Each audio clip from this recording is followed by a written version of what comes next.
how can autism present in a non-binary person? There's many studies that talk about the overlap between gender identity and neurodiversity. However, this video will be strictly my personal experience. When I used to mask my autism heavily before I was diagnosed, I remember that a lot of my masking was around gender roles. I remember having to perform as a boy in order to essentially not get bullied at school.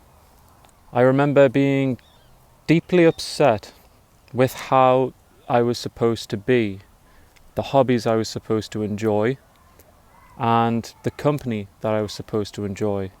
This gender dysphoria started as far as I can remember, and it's something that I've carried my whole life.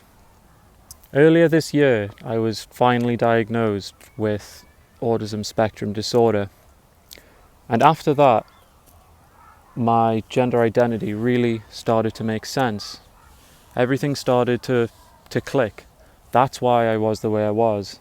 That's why I used to mask.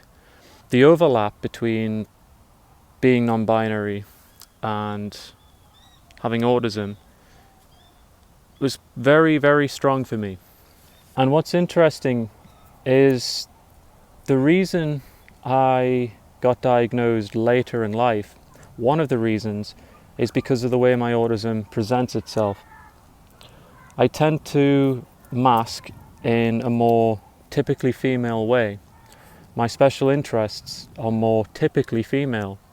I'm a lot more hyperfixated on people than I am on trains and cars and things like that. My special interests tend to be more socially acceptable, which is more female than male typically. So that's really interesting. The way my autism presents itself seems to be more female than male. So I feel a lot of freedom to finally be my autistic self and to be the gender or no gender that I identify as. I don't personally have any preferred pronouns. That doesn't bother me at all. I'm so used to being called he that it doesn't prick my ears up. I don't really mind what people call me. And I also don't mind if people disagree or have opposing views. This is just my experience and my identity. And if anyone disagrees, that's completely fine. I don't take it personally.